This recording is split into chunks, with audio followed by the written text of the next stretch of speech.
Bring in show music, please. Hi, I'm CNBC producer Katie Kramer. Today on Squawk Pod. The Fed moves. It's the day after the central bank made its third quarter-point rate cut this year with a strong dose of caution about the economy. We don't know. They're waiting to see what happens both with the labor market and with inflation.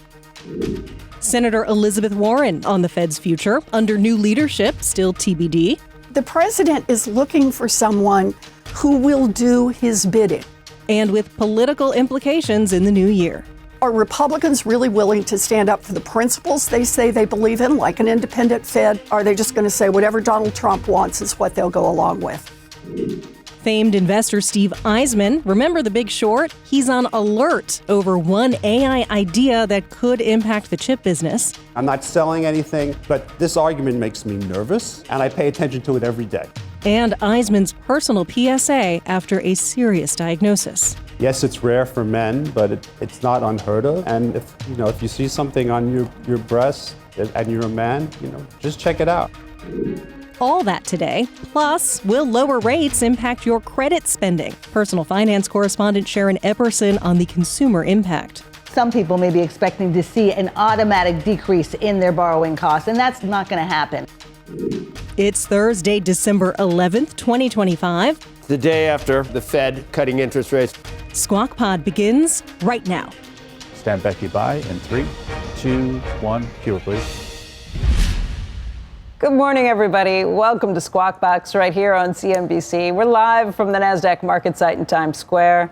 I'm Becky Quick, along with Joe Kernan and Andrew Ross Sorkin, and it is the day after the Fed decision, and turns out what the Fed gives, Oracle will take away.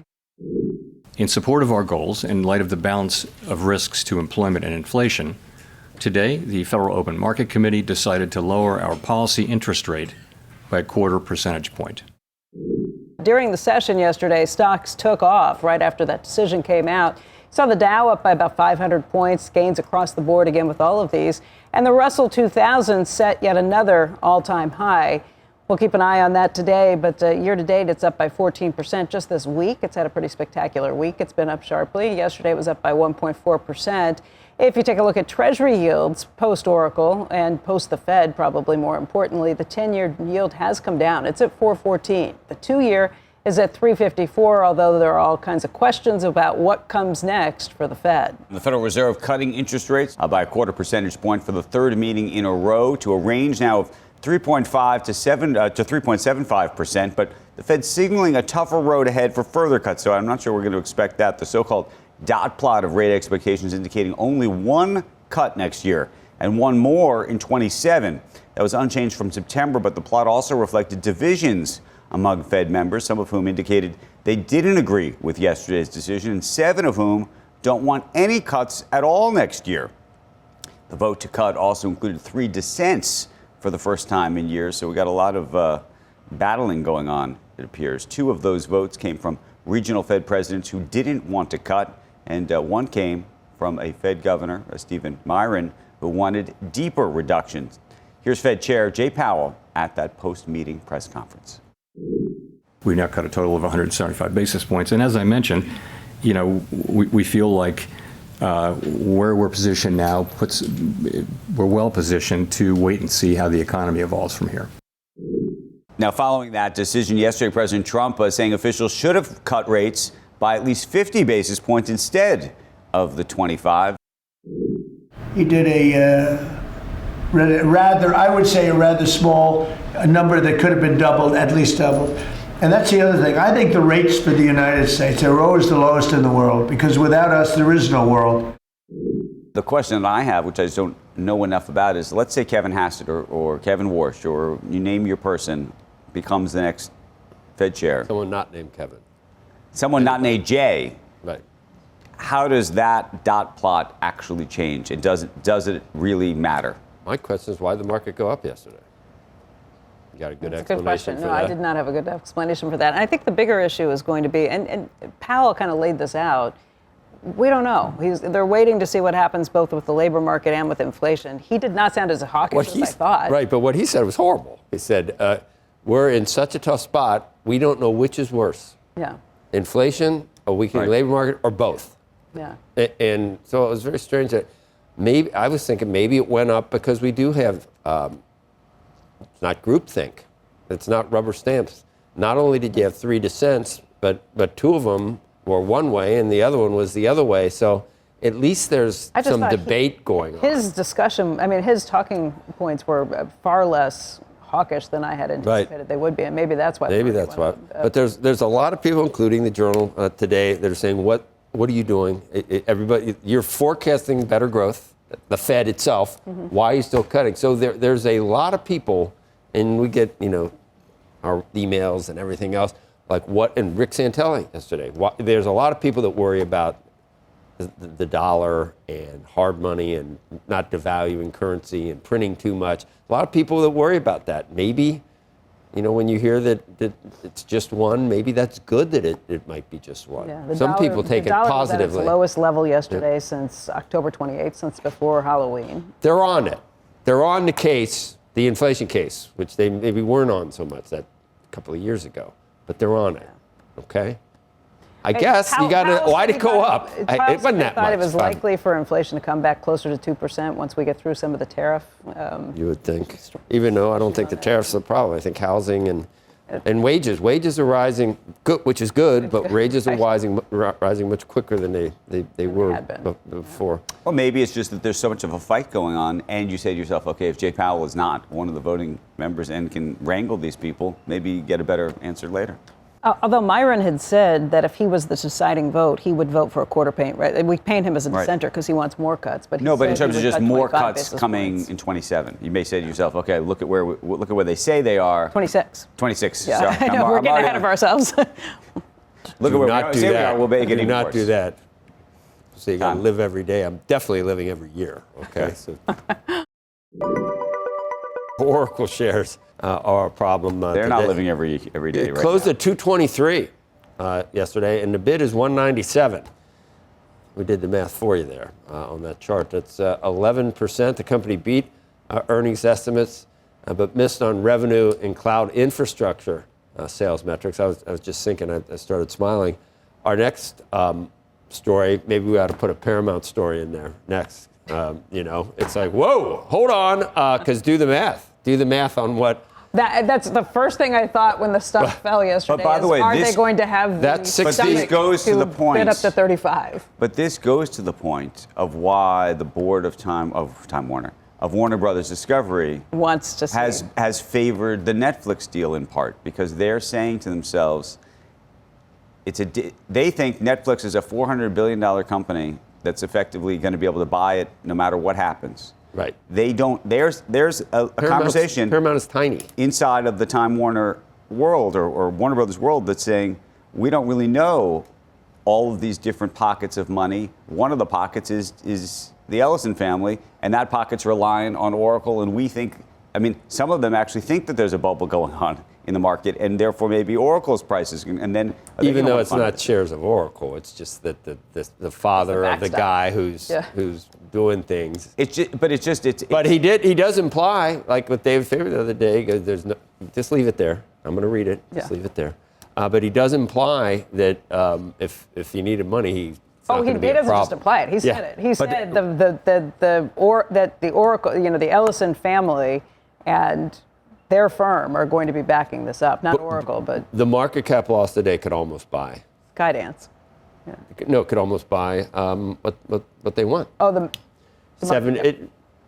the market cap loss in Oracle today is about $70 billion. And not that we're billionaires, but you feel it when your net worth goes down. You think twice about making future purchases. Right. It's just human nature. And he doesn't own all of it, obviously. So it's not. It's just that's the market cap of the company, which also projected third quarter revenue growth and profit below expectations, and said that capital expenditures for next year would be billions of dollars higher than it forecast back in September. And the company's futures contracts jumped 15% from then to more than $500 billion, but investors are showing concern about the risk Oracle is taking to build AI data centers. On a conference call with analysts, Oracle CEO floated the possibility of customers bringing their own chips into the company's facilities, or maybe, going up on a SpaceX rocket to put the chips into the data centers that are up circling the That's the next Earth. part of this. That's what's happened next. Oracle shares were down 23% in November. That's their worst monthly performance since 2001. As of Wednesday's close, the stock is 32% below the record that it reached in September. But for the year, it's still up by 34%. And you're looking at that 3-year up by about 155%. I'm doing the wrong. The market. Okay, yeah, prices. Yeah, market cap at the close was 635 billion. So it's down roughly 12 or 11% today. So it's about $70 billion, is it not? Wow. It is. Of market cap. We marvel at the way up, you marvel at the way down, but it is still up for the year pretty significantly too. In the meantime, President Trump says that the United States has seized an oil tanker off of the coast of Venezuela as the White House tries to ratchet up pressure on the Venezuelan government, its president, and the international drug trade. Attorney General Pam Bondi posting a video to X showing that raid. She said that the tanker has been used to transport oil from Venezuela and Iran and has been sanctioned by the United States for years. When asked what would happen to the oil aboard the ship, President Trump said he thought the United States would keep it. In a statement, Venezuela's government said that the seizure constituted blatant theft and was an act of international piracy. And by the way, we should take a look at crude oil prices because it did have an impact yesterday on those prices. This morning, though, prices are off by about 1.4%. So a bounce last night, but WTI this morning at 57.63.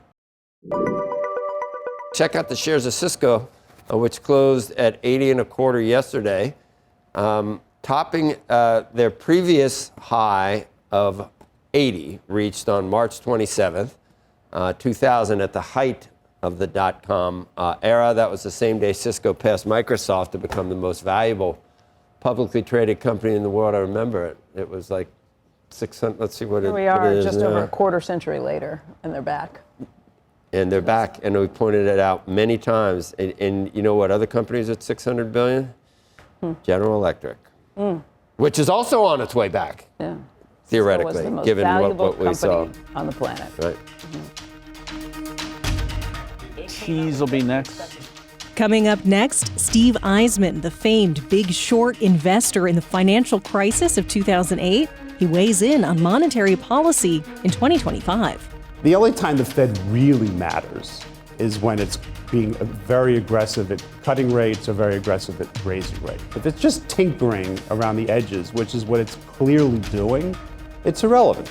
Plus, the artificial intelligence thesis that has him at the edge of his investing seat, and the diagnosis that's ushered in a new chapter in his life. It's given me a window into a world. This is one of those clubs that you would rather not be a member of.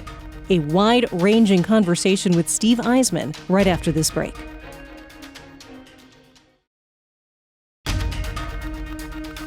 Welcome back. This is Squawk Pod from CNBC. Joe Kernan. Yes, sir. Television. I know. I got it. I'm preparing for something after Sharon, which you're going to love. I'm excited. There's a divergence when it comes to consumers' credit, and it's likely to continue in the next year. The K-shaped economy, which we talk about all the time, having a direct impact on how and when consumers repay loans and make credit card payments. Sharon Epperson joins us now with more from her exclusive interview with the CEO of one of the nation's largest credit scoring companies. I don't like those people. Anyway, good morning. Credit scores measure a consumer's credit worthiness, and they predict the likelihood they'll repay borrowed money. At VantageScore, the average credit score is now 701 on a scale of 300 to 850, which is pretty healthy, says VantageScore CEO Silvio Tavares. And yet, it does not reveal the full picture of consumers' credit health.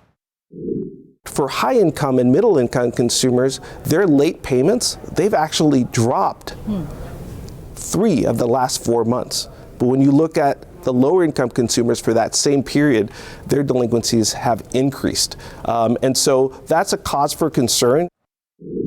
More than 220 million consumers have a VantageScore. It's based on data from the 3 major credit bureaus, Equifax, Experian, and TransUnion. Now, despite some economic uncertainty, a new report from TransUnion predicts Overall delinquencies will stabilize next year for credit cards, auto loans, and personal loans, while mortgage delinquencies will be slightly higher due to a modest rise in unemployment. Tavares says job security could continue to impact the divergence in credit health of higher and lower income consumers in the year ahead. As we look at 2026, the employment picture is going to be a key driver of consumers' credit worthiness. There's been much said about factors that are potentially decreasing employment, like artificial intelligence. We don't actually see that in the numbers yet, and for the most part, the employment picture is very good. He's optimistic that as interest rates come down, more people will be spending, creating more jobs and helping to improve overall consumer credit health. Joe. All right, what impact will yesterday's news have on consumers' credit? I don't mean yesterday's newspaper, but the Fed cut.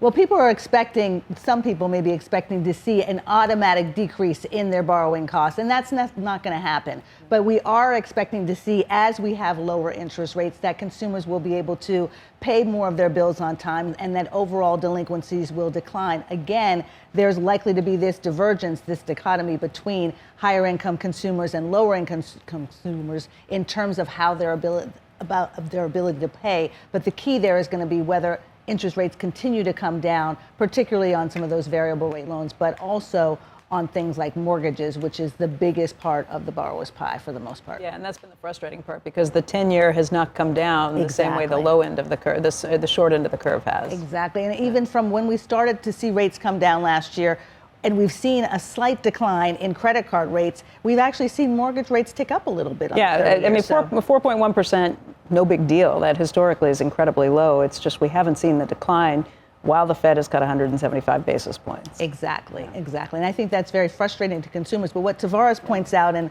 many people say, what's so important to focus on is really your credit score in terms of getting those lower rates. Don't expect that you're going to see the automatic change because of what the Fed has done. But you raise your credit score, you definitely are going to see those lower rates. And that it happens. It's amazing how quickly it can happen and how much of a difference it can make in terms of what you're having to pay back. All right. Thank you, Sharon. Sure. We want to talk more about the markets and the AI trade with Steve Eisman. He is the host of the Real Eisman Playbook podcast. He's former senior portfolio manager at Neuberger Berman. He is, of course, very well known for making about $1 billion for successful short bets that he made against the housing market before the great financial crisis. That's an overstatement. That's what it says in AI. Maybe that tells you about how good AI is. That is what it says at the AI overview. I know, but it's not right. How much was it? I won't say, but it ain't that, not even close. Half? Not saying. Okay. Good to know that AI is wrong, though. And Steve, hallucination. Welcome. Yeah, it's welcome. A big hallucination. It's great to see you this morning. Oh, thank you. I know that you've had some medical issues that you've dealt with, and I know you want to talk about that first. Why don't we just say where things stand? How are you doing? Thank you. Yeah. Thank you. Appreciate being here. Yeah. So in June, I was diagnosed with breast cancer, which breast cancer is not rare, but in a man, it's quite rare. It's less than 1% of all cases. And I'm actually fortunate because the way it was diagnosed was I had an irritation on my left breast, which, like any other man, I would completely ignore as a skin irritation. And I play squash with one of my best friends. I'm going to name him because you'll understand why. His name is Dr. Robert Gelfand. He's an oncologist. And we play squash every Wednesday. And in late June, we were playing, and we were in the locker room afterwards after we'd showered. And he looks at me and he says, "What's that?" And I go, "What's what?" And he literally walks over to me and starts giving me a breast exam in the locker room. And after the breast exam, he says, "I don't like what I'm seeing here. I'm sending you for a mammogram, like now." I had a mammogram the next day, and I was diagnosed with breast cancer. That must have been a huge shock. And that was an utter shock. And since then, I've had a double mastectomy, and I've been on chemotherapy since August, and the chemo will end at the end of this year on December 29th. Then I'll go through radiation. It's given me a window into a world. This is one of those clubs that you would rather not be a member of. Yeah. But women face this all the time. The reason why I'm mentioning this is that yes, it's rare for men, but it's not unheard of. And if if you see something on your breast and you're a man, just check it out. After the mammogram, the doctor said to me, your friend saved your life. How are you feeling, and what's your prognosis? So, the chemo is, as anyone who's been through chemotherapy would tell you, it's a hell of a lot better today than it used to be. I'm on, the way it's done, there are 2 drugs. So first they give you a drug called Taxol, which is for 12 straight weeks. And then afterwards, they put you on the more traditional, it's called AC. There are 2 drugs. It's the older chemotherapy, which is the harder chemotherapy. But, it's the one where you would see in the movies people throwing their guts up. Yeah. Right. But today, because of the incredible advances that are made, number one, you don't have to use it as much, and they have all these drugs that make it much more tolerable. So the worst symptoms that I have is, every now and then I have a little bit of nausea, which I take something for, and it's very tolerable. And I'm tired. I guarantee you at 3 o'clock this afternoon, I'll be napping. But other than being tired and not having as much energy as I normally would have, it's pretty tolerable. It's much the advances that have been made, thank God that I'm a beneficiary of, are extraordinary. And your prognosis is good. The prognosis I'm on a regimen, as I said to you before, which is basically for a postmenopausal woman. Yeah. It's a long regimen. I'll have radiation in January, and when it's over, the cure rate is like close to 100%. That's fantastic. Steve, first of all, we hope you're feeling better. We can't wait till you get through this. And second of all, thank you for bringing this to people's attention. I think it's an important public service announcement. My privilege to do so. Have you talked to a lot of other men who've gone through this? It's very funny you say that.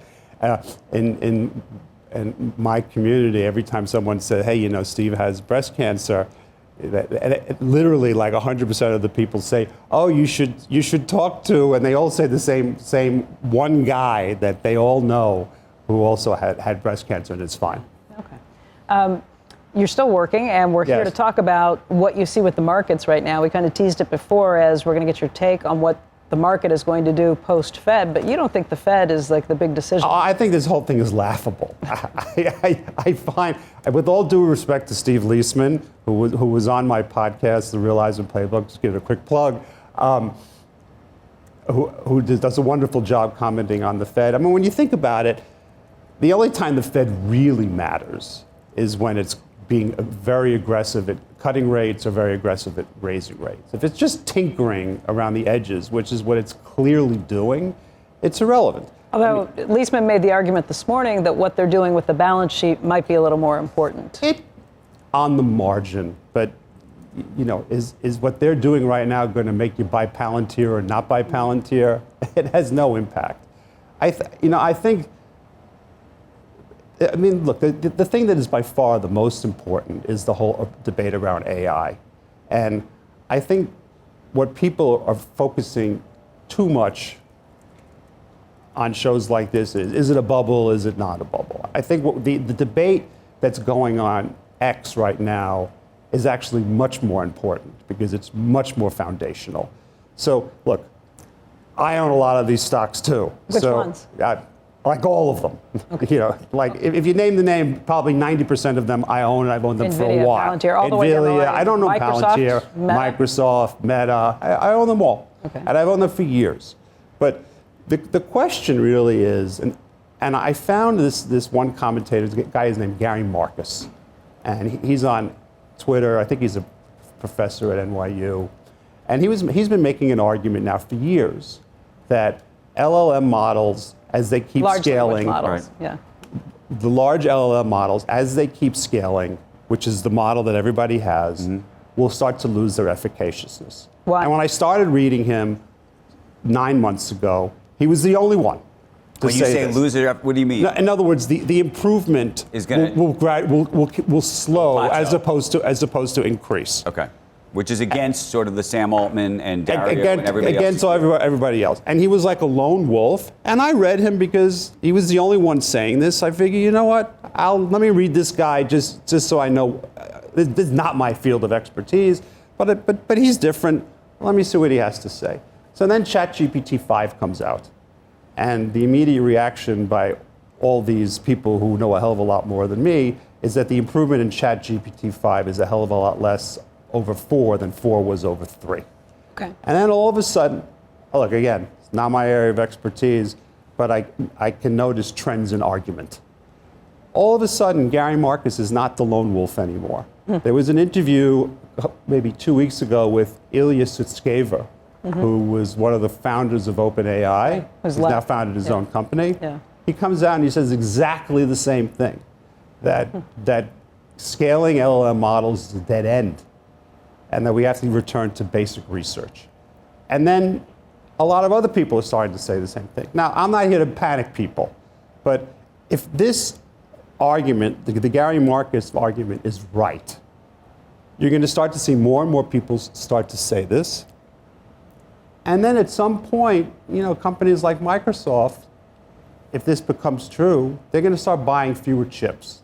This is the foundational argument that everybody should be focused on all the time. It's like the foundational argument before the great financial crisis, where I eventually figured out that the entire mortgage fixed income market had rested on one assumption, which was housing prices can't go down.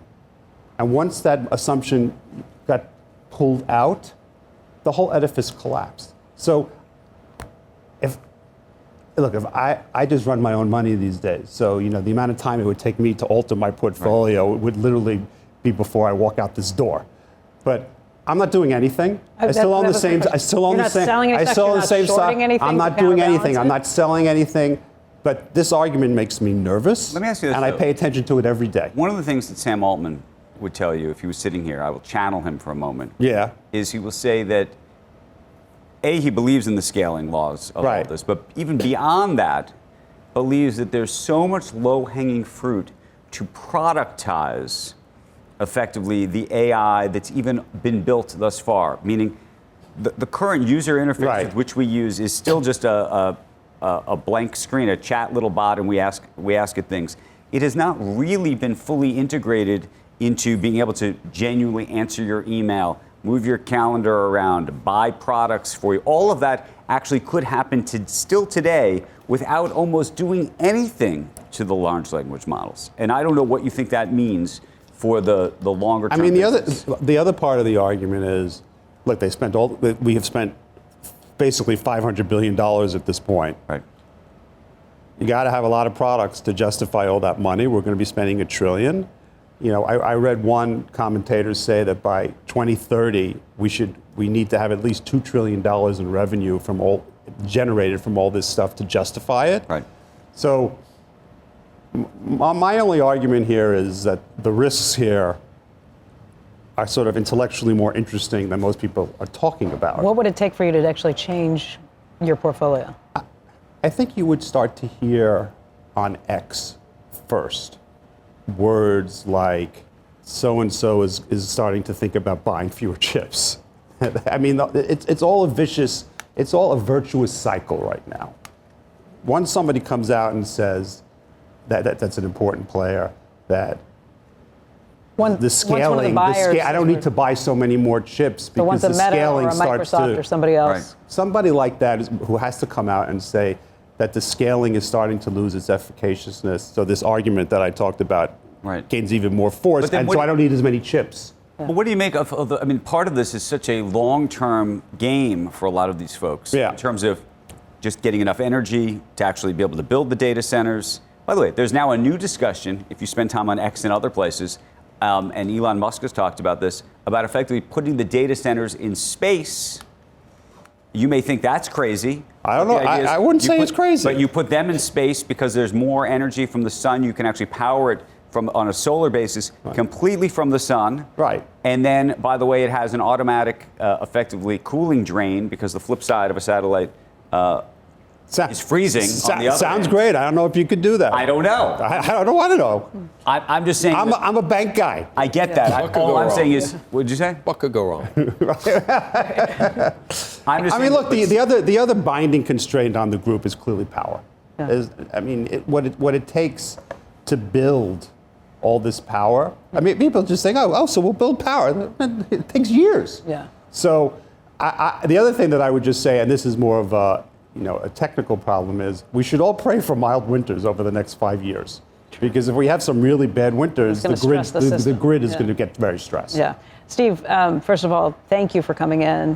Thank you for sharing your story. And please come back soon because I want to dig in deeper on this AI story with you. Okay. My pleasure. Okay, Thanks. we appreciate it. Thank you. Great to see you. Thank you.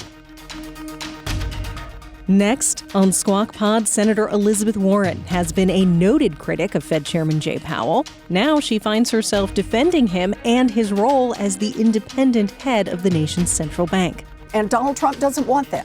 He wants to be able to control it. Even if he's creating tariff chaos, he wants the Fed to juice the economy. Stay tuned. We'll be right back.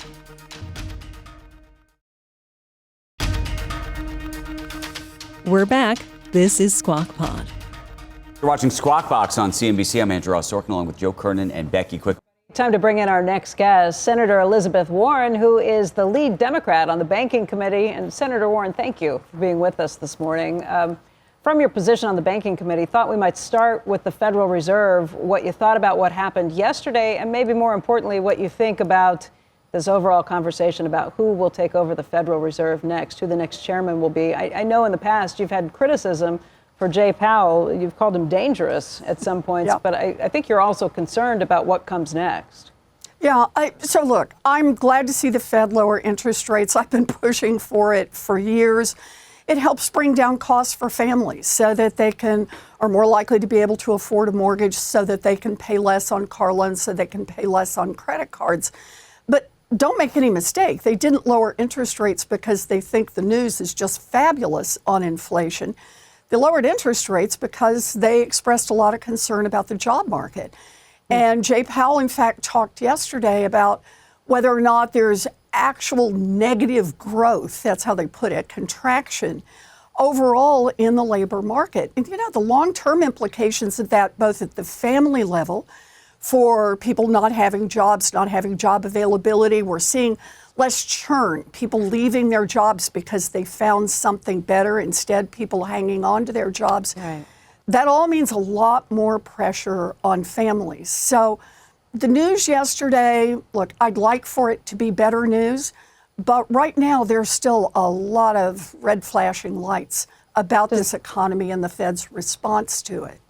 Does that mean you'd like to see the Fed cut interest rates even faster? You agree with the president and Stephen Myron that they should have cut 50 basis points yesterday? I keep looking at this as why don't they? And the answer is Donald Trump. He's the one who has caused so much chaos with the tariffs that the Fed has said we can't. In fact, Jerome Powell said in July they would have started cutting interest rates substantially back in March. Only the president's work on the tariffs and the kind of economic chaos he was causing had caused them to delay and to delay and to delay. And another way to understand that is what the president's been doing on tariffs is not just a tax in the sense of driving prices up, it's a tax in the sense of keeping interest rates higher than they otherwise would be. But of course, that goes to the other question you asked, and that is about the independence of the Fed. You rightly point out, I have had no problem criticizing Jerome Powell when I think he's wrong, and I've thought he's been wrong a lot. But I think it's important to have an independent Fed. And that's something that's shared on both sides of the aisle. Republicans and Democrats have said that. If the president just turns around and puts his own guy in there, puts in a sock puppet, then one of the consequences of that is we will lose one more part of our economy that we've had literally for decades that keeps it working better because we've got a Fed that at least is making its best efforts to make decisions based independently on how they read the data, how they see the economy unfolding. And Donald Trump doesn't want that. He wants to be able to control it. So, for example, even if he's creating tariff chaos, he wants the Fed to juice the economy. And that's going to be a real problem. The three leading candidates at this part are Warsh, and Kevin Warsh, Kevin Hassett, and Waller are the three leading candidates. Do you think any of them are sock puppets? Well, are you kidding? I mean, these are people. One of them works directly for the president. The president controls his job. He doesn't want to give that up. The president is looking for someone who will do his bidding. Now, I very much hope that Republicans will speak up about the dangers of having a Fed chairman who is controlled by the President of the United States. So far, the Republicans have spoken generally about independence of the Fed, but they've been willing to bend the knee to Donald Trump over and over. So I think this is going to be one more moment. Are Republicans really willing to stand up for the principles they say they believe in, like an independent Fed? Are they just going to say whatever Donald Trump wants is what they'll go along with? Kevin Hassett is the one who works directly for the president, but you think all three of them are equally? Look, I am most worried about Kevin Hassett. So when you say equally, no, I am not. They are not equal. Kevin Hassett is the biggest concern on that list because he has made clear that he will do whatever the president wants done. He will say whatever the president wants said. And that is the very definition of a sock puppet. I mean, I will tell you, Kevin Hassett's been on this program a long time. He himself said that he won't do, that he will maintain the independence of the Fed. That's what he said on the Sunday talk show circuit this weekend. Sure. Remind me when he last disagreed with Donald Trump publicly in any way whatsoever. I think since going into the administration, his job has been to come on and present the president's view. So I hear you on that. Right. He has not disagreed with him to this point. That's not common just to this administration. And I was going to say, Senator, that it's not just Kevin Hassett. I don't think you can find. It'd be hard pressed to find anyone who's willing to in the administration. But then But that's maybe why Fed it's a matter don't come from within the administration. But it happened in the Biden administration. I mean, you remember how many members of his administration said he's sharp as a tack? Come on. Do you think that Jerome Powell wouldn't disagree with Joe Biden? I mean, no, I'm not talking. I'm talking about in general. In general, you do have people working for you when you're president who, if they go off, if they're not going to agree with you, your job, and maybe more so with Donald Trump. We're not talking about Secretary of the Treasury, somebody who's part of the president's team. We're talking about who should be the chairman of the Federal Reserve. Right, but he's not yet. Right. And how you pick someone to be chairman of the Federal Reserve. And usually, at least as best I can recall, that's not from within your inner circle. Sure. That has been Senator, I hear what you're saying. What you're saying every is time. When Janet Yellen moved, she moved from the Fed to the Treasury. I mean, not from the Treasury to the Fed. Are you concerned about the revolving door status, though, that people move back and forth between the two? Look, as I said, yes, I am worried about any revolving door here. I am worried about a Fed that loses the last vestige of independence.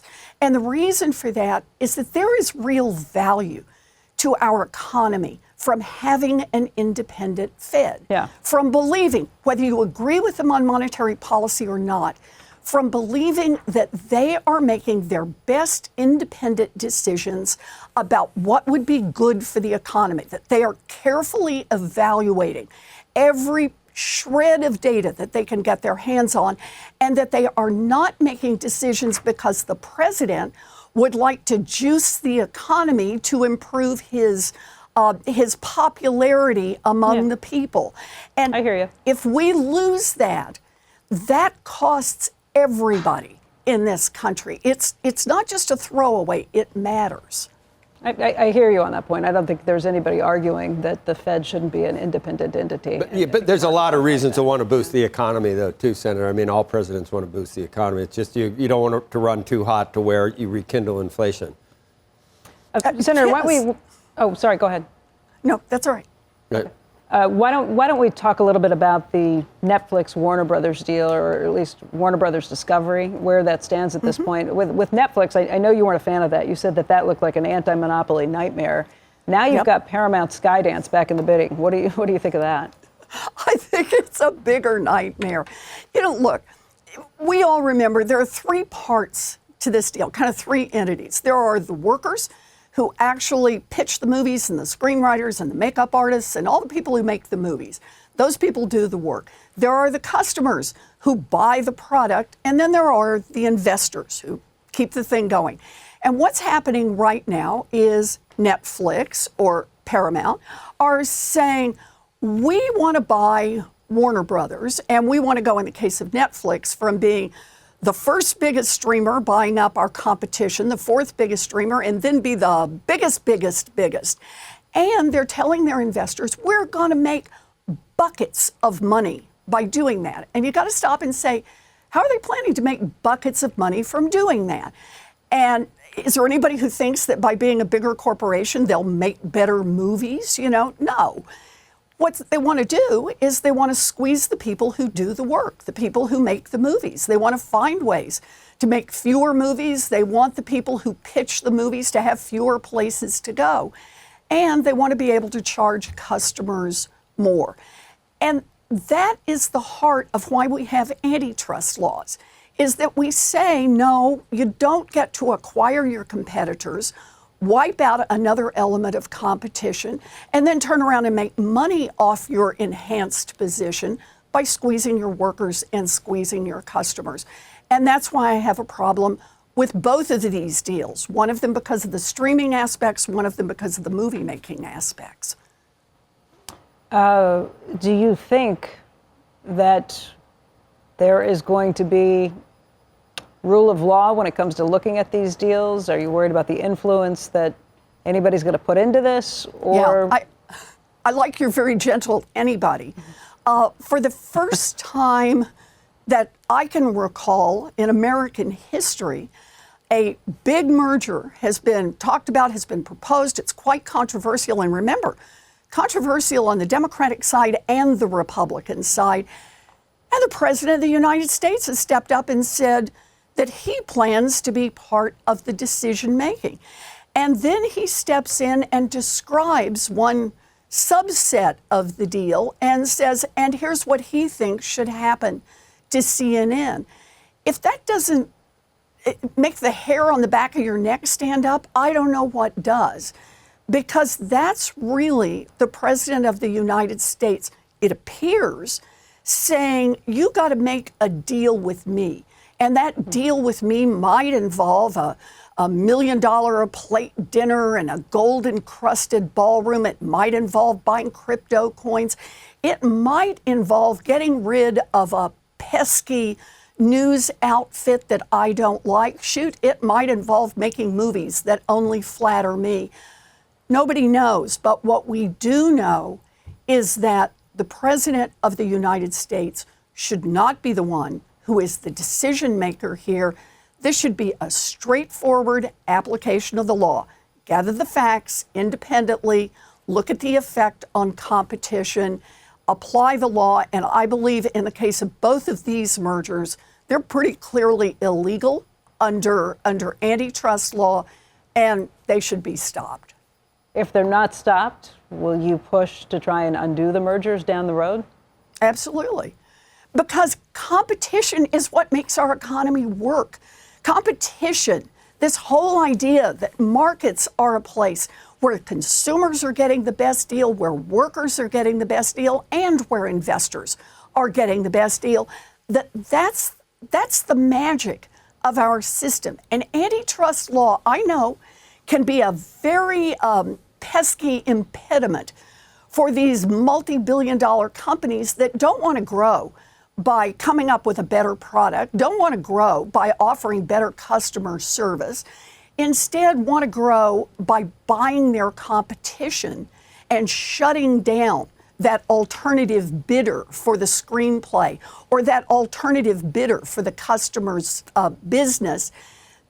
That antitrust law is there to make these markets work better for all of us. And that's true if we were talking about aluminum or we're talking about making movies. We should all embrace antitrust laws and block these mergers. Senator, thank you for your time. You bet.